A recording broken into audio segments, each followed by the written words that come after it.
Alrighty, so to line it up today, I'm going to go over each of the major specifications of metal baseball bats, tell you which ones matter and which ones do not. I'll also cover the differences between USA, USSSA, and BBCOR approved baseball bats. If you don't know what those are, I'm going to explain that too. So let's stop shopping around in confusion for a baseball bat and have a great baseball season. Let's go.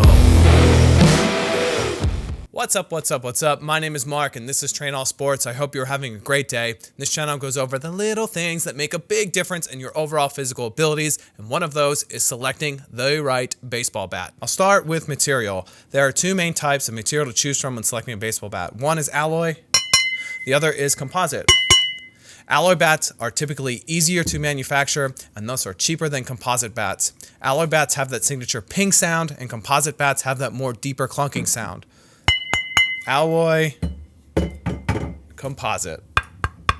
But cheaper doesn't always mean that you're not getting top performance out of an alloy bat. See, USA Baseball and BBCOR bat regulations limit the springiness of the bat to closely resemble a wood bat. What that means is that the bats limit how hard they can hit the ball. So if you've heard of the term exit velocity, that's what I'm talking about. In baseball, we describe the best bats with the best exit velocity as having pop or being hot. That bat is hot means that bat has great exit velocity throughout the barrel. An important caveat they have to understand about composite and alloy is that composite bats need to have a break-in period to get the best results. Essentially, a composite bat off the shelf is a bit stiff, and the barrel needs to get hit a lot before it starts to get loosened up and get springier.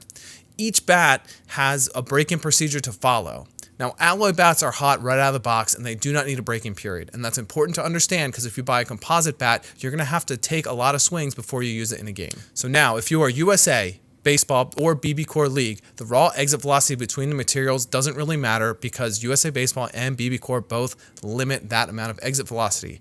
Therefore, I would recommend that you do not select a bat based on the type of material it is made from. If you are in a USSSA league, using composite is the best choice because composite bats, when they are unregulated, are extremely hot. Let's move into bat construction. There is a two-piece and a one-piece baseball bat. A one-piece baseball bat is what you normally think of when you're looking at a traditional baseball bat. It is one solid piece from the knob to the end. Two-piece bats have a separate handle and a barrel. Unfortunately, I don't have an example of a two-piece bat, but basically there's a connection point between the two. And the advantage of the connection or the two-piece is that you can take away some of the feedback or sting from your hands on a poorly hit ball, and it also allows for a thinner handle that can be more comfortable for some players. The trade-off with a two-piece baseball bat is that there's extra engineering which will cause it to be more expensive, and it will break more often because of the connection piece. Two-piece bat also tends to have a lot of weight in the barrel, making it end-loaded, and I'll get into the importance of end-loading in a second. Overall, two-piece bat is great for stronger players who get really bothered by the feedback they get on poorly hit balls. Just know that it'll cost you more and has a higher tendency to break. My recommendation is to stick with the one-piece alloy and learn to hit on the barrel so your hands don't hurt. All right, next up is weight and weight distribution. Baseball bat weights are characterized by their drop. The drop is the difference between the length and the weight. So a 30-inch baseball bat that weighs 20 ounces is a drop 10.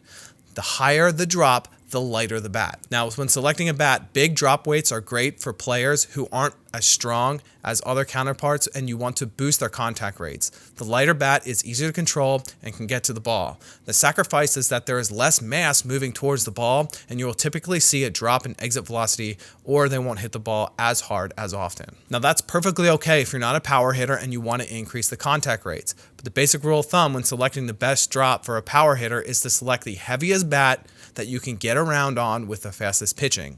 And be careful not to overshoot here because if you get too heavy, you will also lose performance because you won't be swinging the bat fast enough. My best advice on drop weight, if you're unsure, is to just go with the lighter drop weight and at least you'll have a higher average with high contact rates, and typically in youth leagues, that's more important than driving for home runs because they can't field as well as more developed players. Now, pro tip, you can train to hit with a smaller drop weight by using a good wood bat in the offseason. Make sure that wood bat is a -2 or -5 or drop 2, drop 5. Let's talk about weight distribution, and this is super important and it will determine most of your player success. So do not take this section lightly.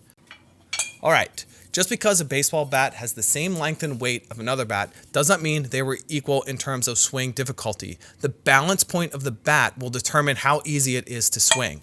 A balanced bat will have more weight evenly distributed throughout the barrel. You'll notice that the barrel is pretty long here and the handle is a little thicker.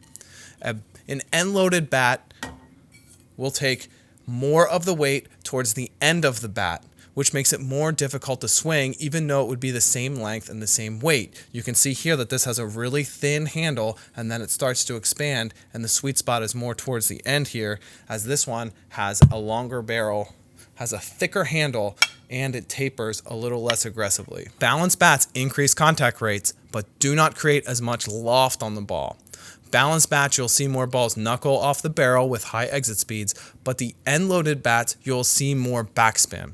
So if you can manage to swing an end-loaded bat efficiently, you'll hit the ball farther more often. However, you might be sacrificing some sweet spot and potential solid contact because you are losing some barrel and losing swing, the ease of it is to swing. The best way to determine whether it's an end-loaded bat or a balanced bat when you're comparing the two is to, what I said before, look at their handles. And second, grab the two bats of identical length and weight, hold them out in your hands and close your eyes, and whichever one feels longer is the more end-loaded version of that bat. In general, USA Baseball and BBCOR, if you're not a power hitter, again, stick with a one-piece alloy balanced bat. If you're strong and you can drive the ball and that's your thing, go with either a one- or two-piece alloy end-loaded bat. USSSA, go with a composite balanced bat for average, composite two-piece or one-piece, and loaded for power hitters. Let's move into the easiest thing, and that's barrel diameter. Unless you are in love with a single bat, go with a 2 5/8 barrel diameter. These are both T-ball bats. Who do you think is going to have a higher increase in contact based on this little skinny barrel versus this 2 5/8 barrel? Think about it. Next to the sweet spot, for most players, I want to see high contact rates as they develop. So select a bat with the high sweet spot. Now you can do this by holding the end of the bat and tapping a baseball or your hand and feeling the vibrations. So here, I'll hold the end of the bat, have nothing dangling, and I can feel it vibrate, vibrate, vibrate. There it starts to go away, and it starts to come back. So the sweet spot on this bat is about right here. Now if I do the same thing with an end-loaded bat, more of an end-loaded bat, I'm going to see the vibration starts to go away here, nothing. So I've got about here. So it's about the same barrel, but if you miss hit, this is going to hurt much more than the other barrel, which tapers less aggressively. The one with the bigger sweet spot will give you the most pop up and down the barrel, but the trade-off is that the larger sweet spot will balance out the bat more. So if you really want to drop bombs and you have great bat control, you may want to sacrifice some sweet spot and get the end-loaded bat and then just deal with the sting. Overall, the winner for 80% of you is a balanced one-piece alloy at 2 5/8 diameter with a large sweet spot. If you're in the top 20%, get an end-loaded alloy bat at 2 5/8 inch diameter. USSSA composite bats all the way. So if you dare to use composite for USA Baseball or BBCOR, make sure you break it in properly using the manufacturer's break-in procedure, and that way your barrel will remain hot all around the barrel and up and down, so you can have the best chance for high contact. I'm sure many of you want to talk about length, and this one's always tough because it depends on the strength and the swing mechanics of the player. But I'll bring up a chart that you can roughly determine where your player fits in. And please don't blame me if your 12-year-old is 6 foot tall and you use this chart, or you have a kid who grew 6 inches during the baseball season. That's what makes length so difficult. Kids are growing. That's just what you have to deal with. Believing means achieving. I will see you when you come back.